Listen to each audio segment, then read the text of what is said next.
guys, welcome back to another episode of the CGA show.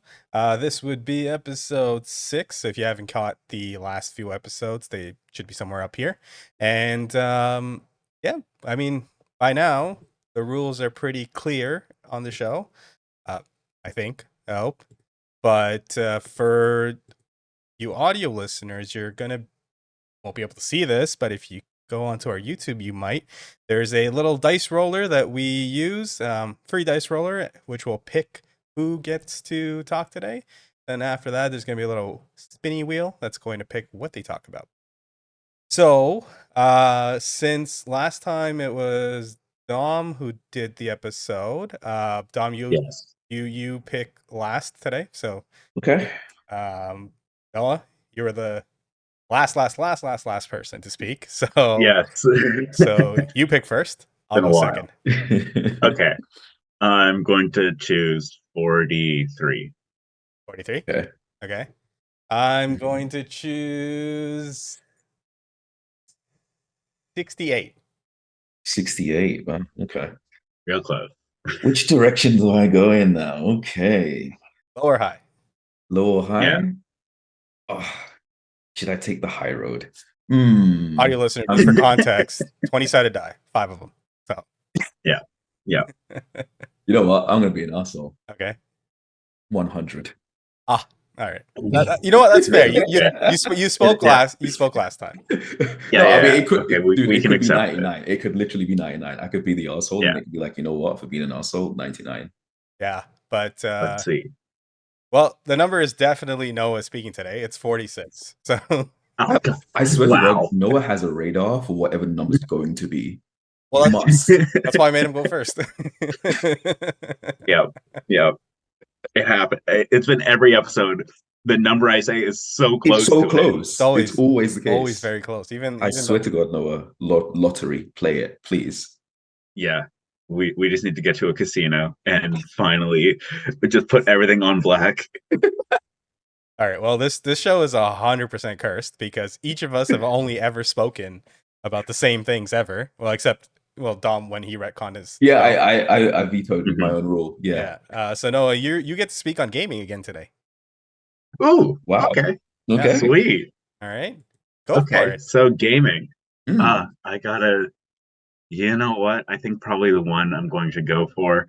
It's been alluded to in the past, but Bloodborne. Yes. Your So, favorites, eh? When I say it's my favorite, it is my favorite. It is a god tier game. Came out as a release title for PlayStation 3, so like close to 10 years old. Yeah, it came out in like 2014. Really? Very old, yeah. Wow. Yeah. So this game, made by From Software, was a standalone Sony exclusive title that somehow outshined the entire series. Like, they can't even call it a Souls game because, it's not a blah, blah, blah Souls. It's not anything like that. It's its own standalone. But it's become so loved by the community that they have renamed the community the soulsborne community. Because it is that pinnacle of experience. So, background. You are a nameless hunter. You are set into a kind of gothic Victorian styled place, and it's overrun by these monsters that are blood crazed because blood is like the whole religion of this thing. You're dumped in, and you gotta go through and find out what's the meaning behind the blood. Okay. That's like the whole purpose. So in classic Souls fashion, you have big boss battles. Yeah. And those bosses have like certain blood that leads you to more clues along the way on where this all started. But my love for this game goes deeper than just the lore. It is the gameplay. It was the first one that they said, you know what? No shield. there is a shield in the game. It's just terrible. No one uses it. No one uses it. It's crap. No shield. So it's all offense and dodging. Mm. The roles, and I for know a the Souls game, roles. it's very different. Yeah. And now, Oh my God. just for a super quick explanation to people who don't know what Souls games are, do you mind just giving them like a 30-second Okay. explanation? Yeah. So a Souls-like game is characterized by having an endurance bar, like a stamina bar. Mhm. You can roll, dodge things. There's invincibility frames for those rolls and dodges. There's big boss fights, and they're known for being cruelly punishing. Yeah, I know that part. Yeah. It's one of those games that makes you run from where you started all the way to the boss and fight everything in between to get to that boss. Yeah. And in later editions, they shortened those runs, but yes, that is, in short, a Soulsborne is rolls with stamina and big guys. Yeah. Pretty much. And a beautiful story. My God. Yeah. Beautiful story. See, it's funny because when I think of like the Soulsborne games, because I know you and Drew love those games, and I feel like it would take some heavy convincing to get me into them, because I've played games like it.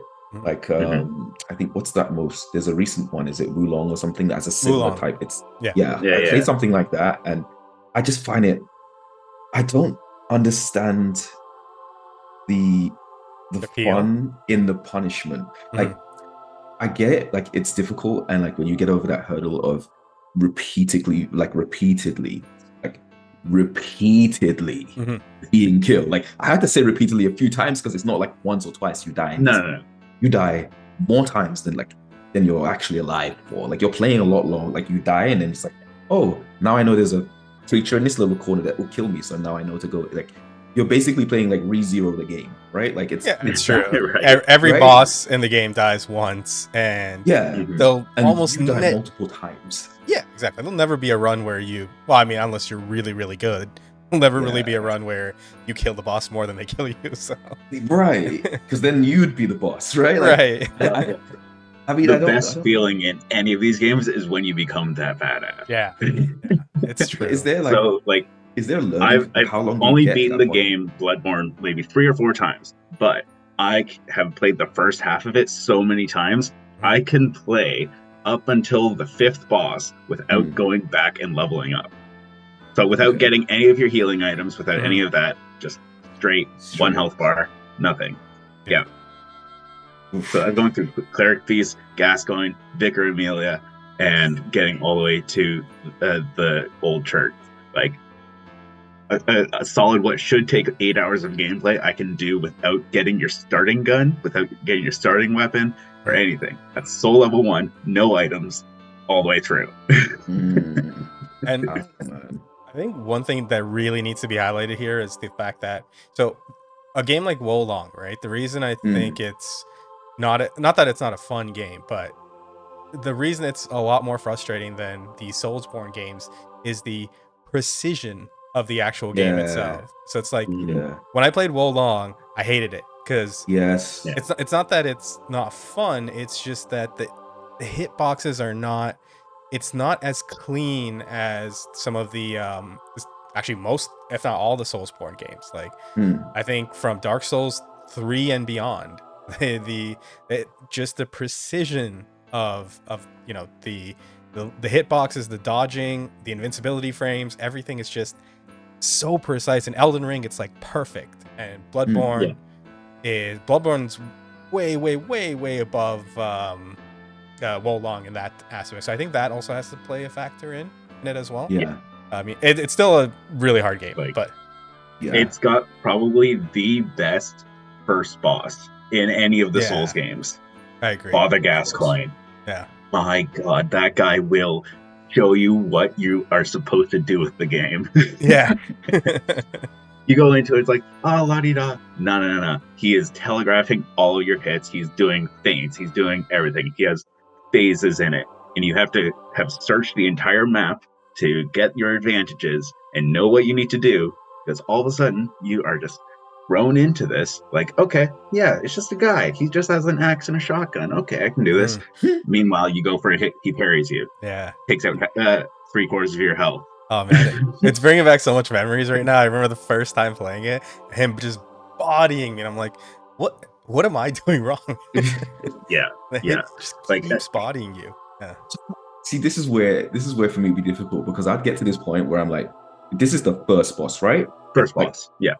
how am I supposed to get, if I'm being bullied by this guy at this stage of the game, and I'm not like, I haven't got the equipment to say, okay, you know, this is a fair fight. How many times do you guys die? Okay, first boss, like, how many times do you guys die? Like, reasonably, how many times do you guys die?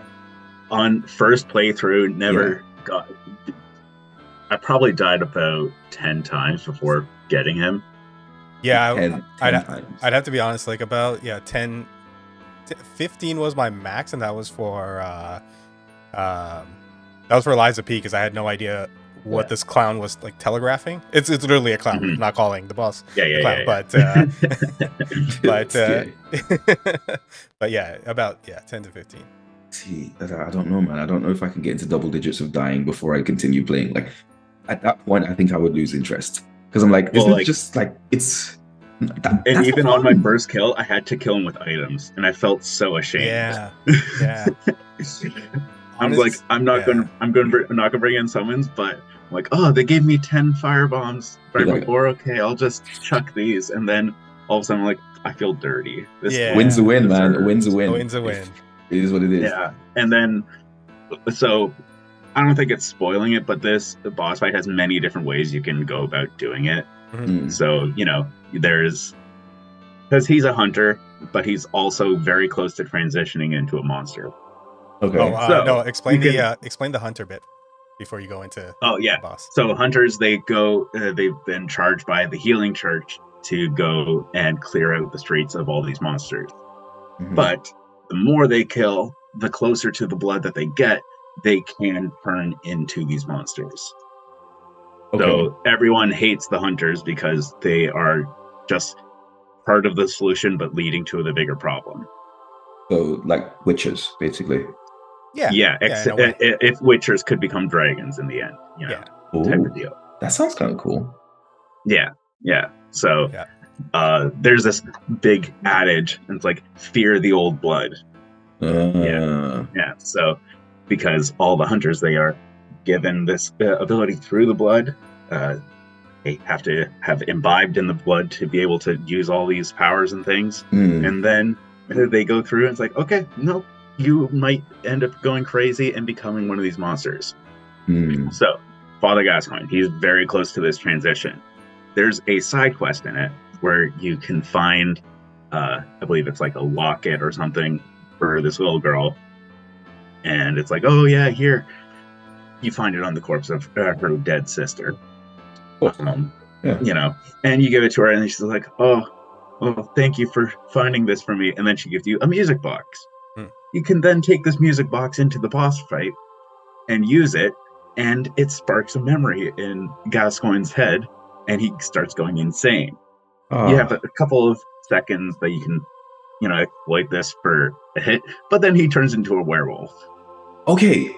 I was wondering, because I remember playing one of those games, and I remember one of the bosses being a werewolf. I didn't know, is that the same character? Yeah, or was like, this is the first one. Okay. Because I was going to ask that, because I remember playing a game, wasn't sure which one of it was, where the first boss was a werewolf and I had like nothing.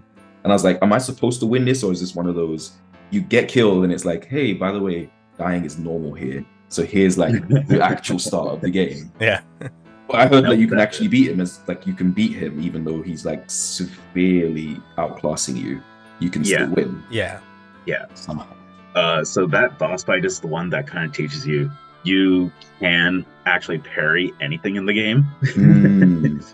So if you have to learn his attacks, and then he has one really obvious wind-up where he does like a charge flurry. Yeah.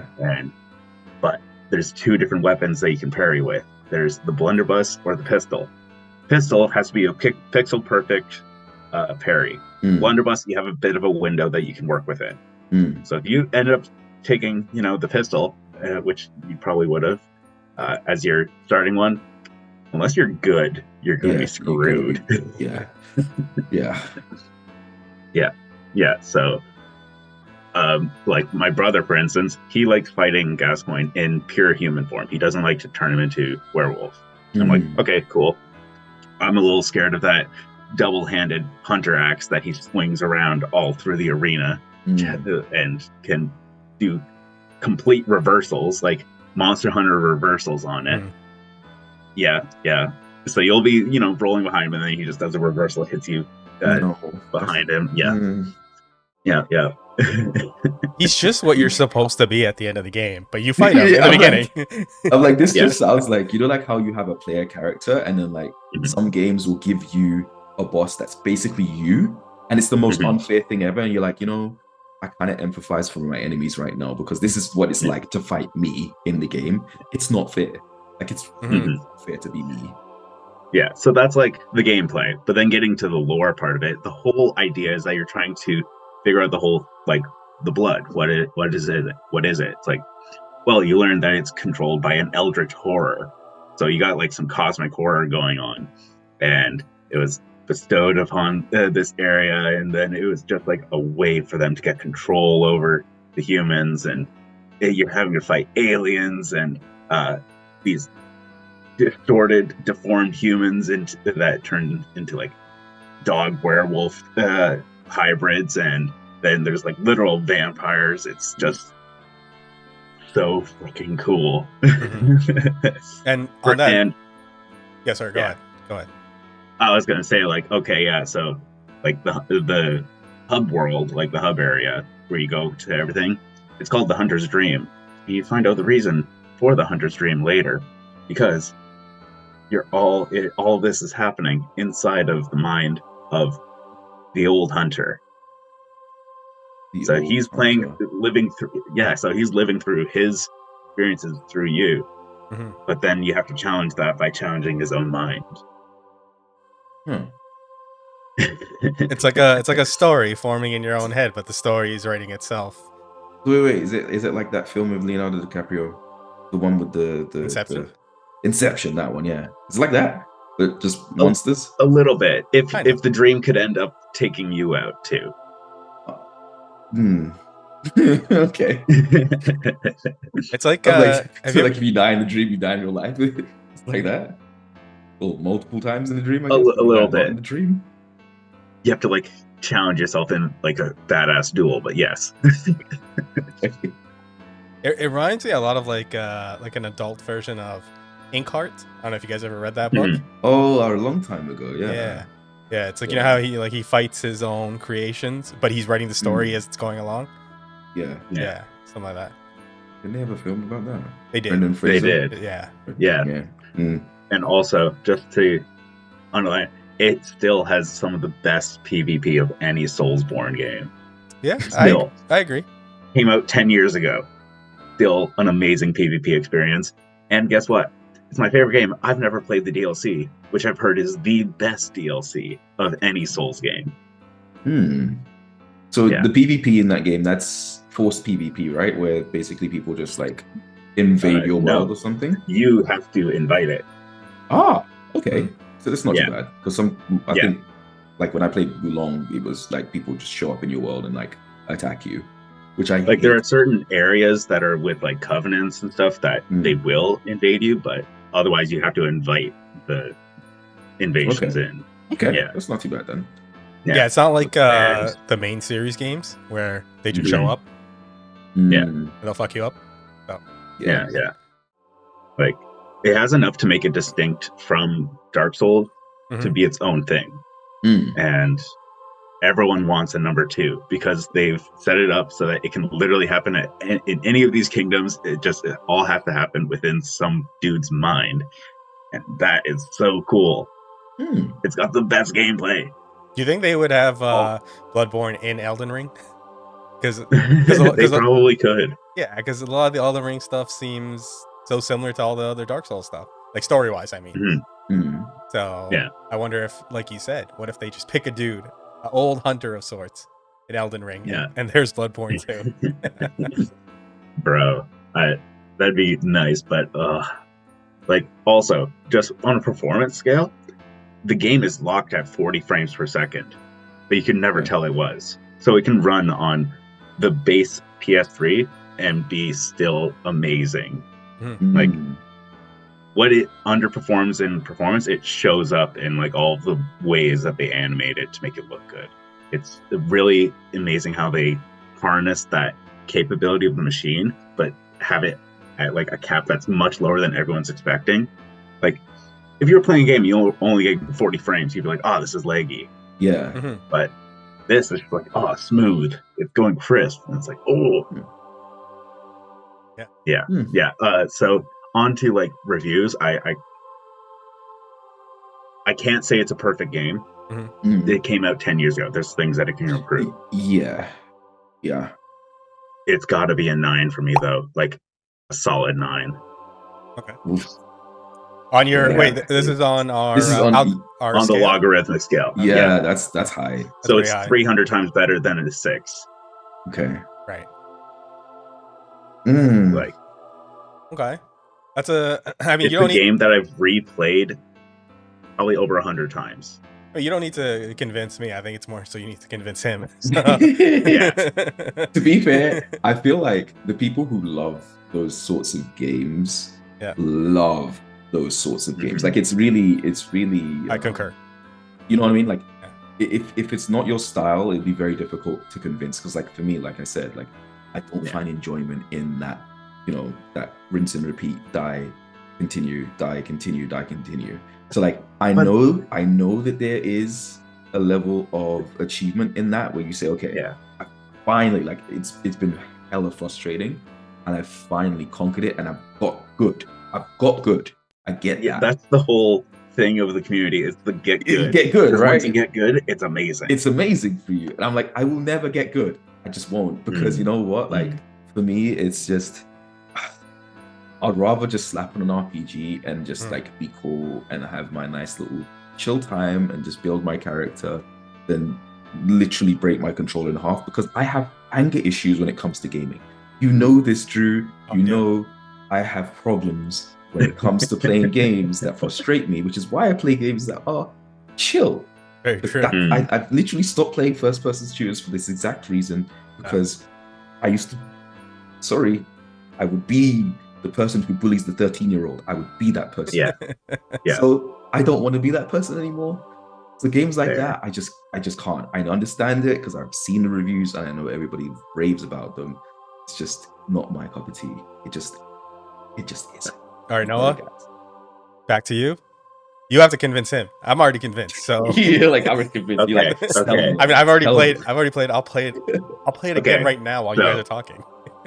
So you played Wulong, you played all these other ones that's like, it's very slow paced. You're just kind of behind a shield. You're going around, like, you have to fight things. Imagine this, where you're just given the ability to bypass all of that blocking and just go balls to the wall, because it also has this beautiful thing in it where if you get hit and you hit them fast enough, you get your health back.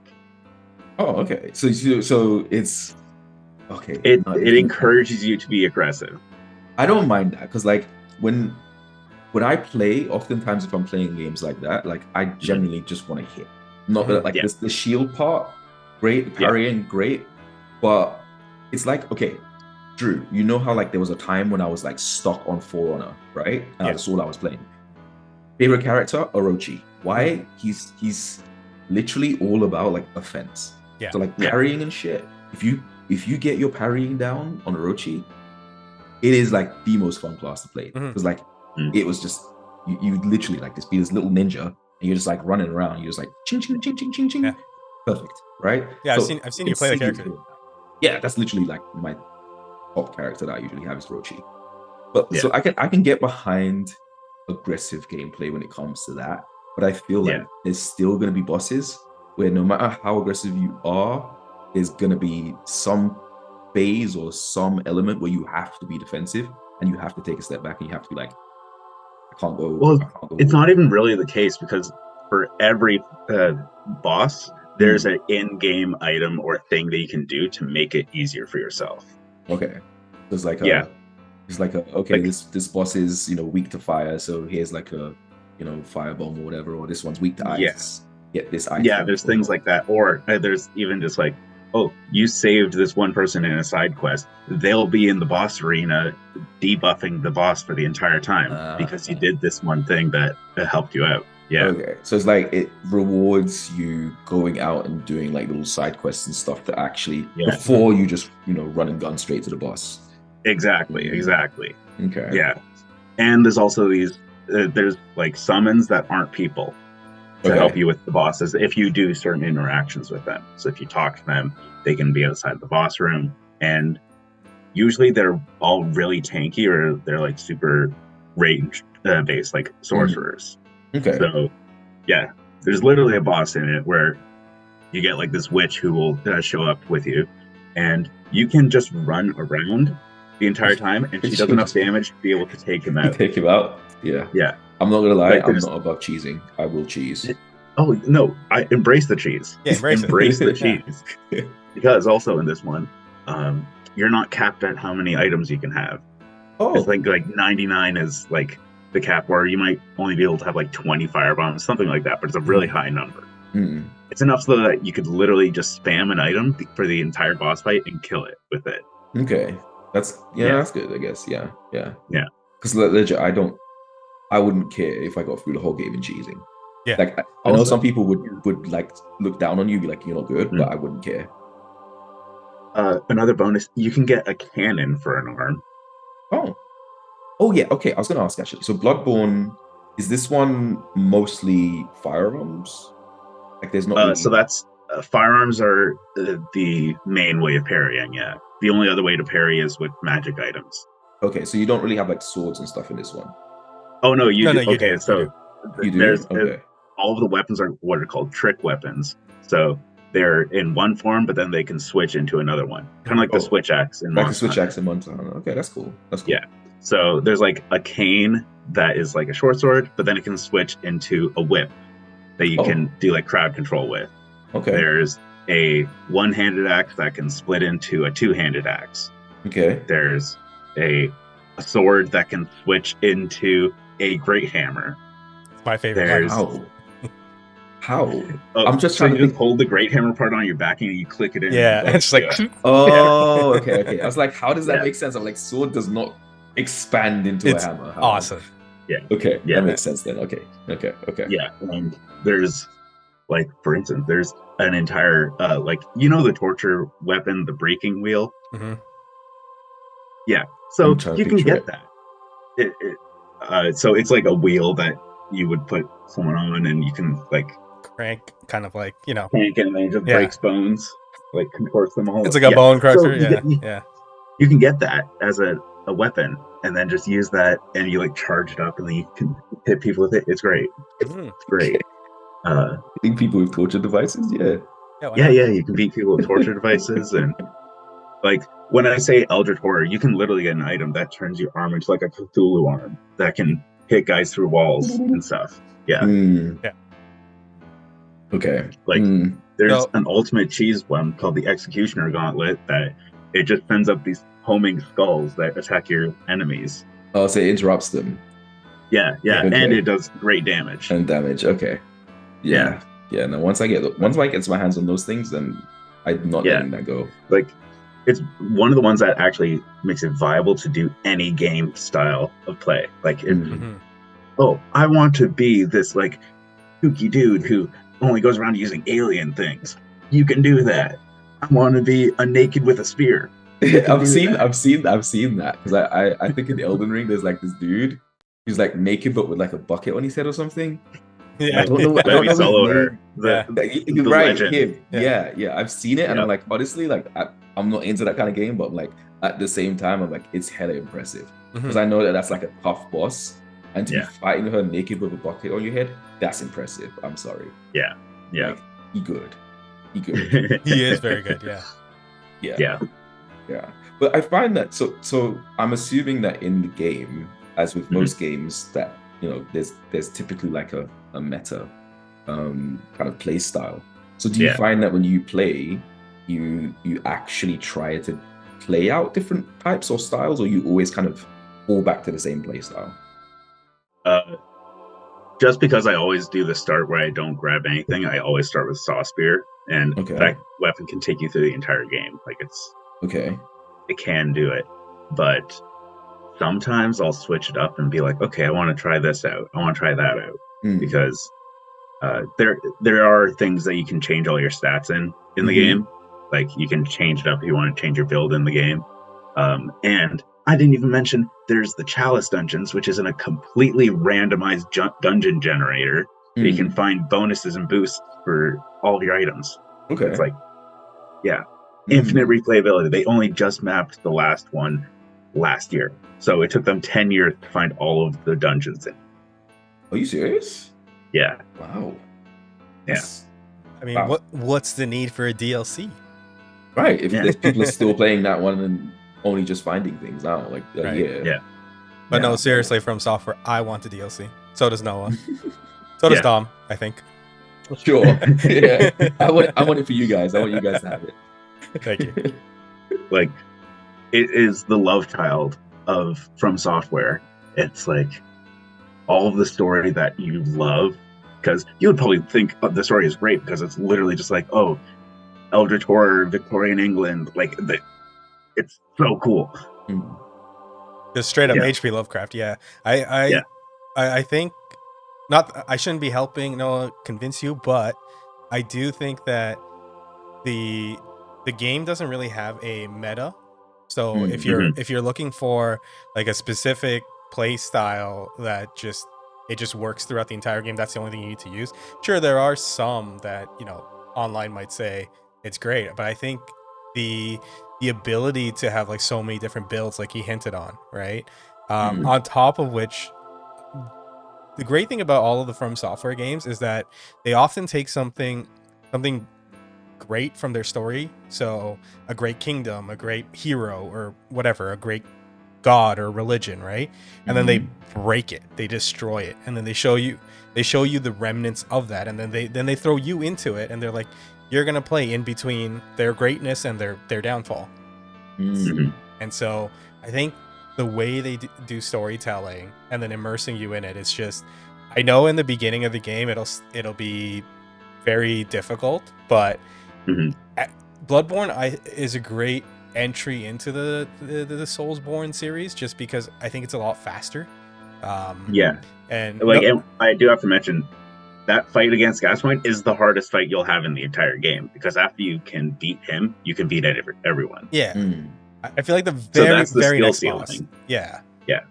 Honestly, next boss after that, you'll be so like, easy. You'll be like, why didn't I fight him first? Yeah.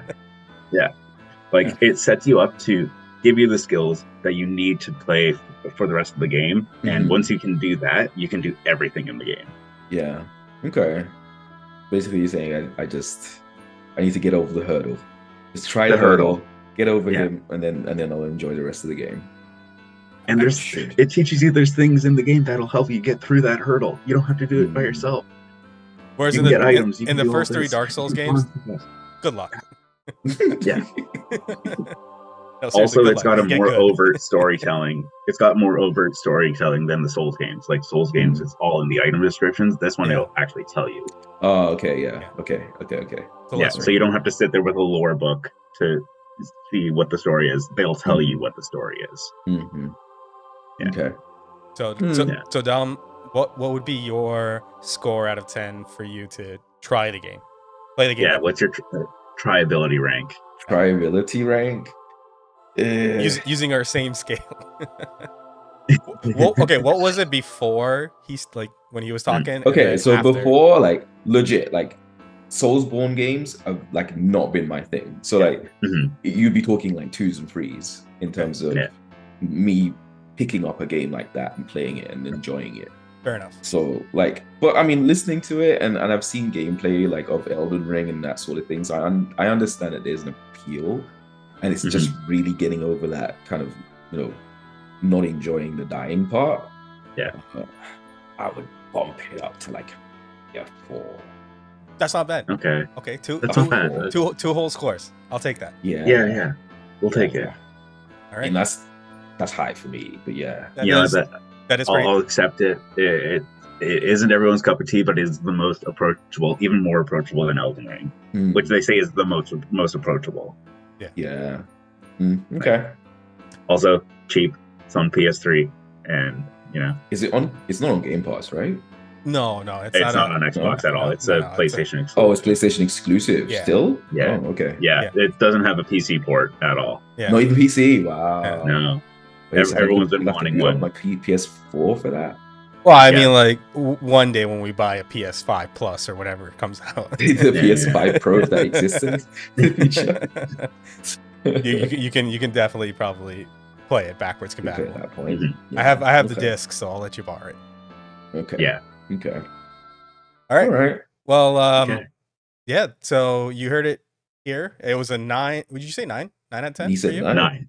Solid 9. Solid 9 out of 10. And Dom went up from a 2 to a 4 on his tryability meter. So, for anyone that hasn't played it yet, I definitely encourage them to play it and try it and comment on this video. Yeah, have a PlayStation and you look for a reason to boot it up again, pick it up because it'll still be cheap. You can get a digital copy of it, play the Old Hunters DLC, do all of it. You'll have a great time. Okay. Well, that's it from us then. Have a good one. Bye. Take care.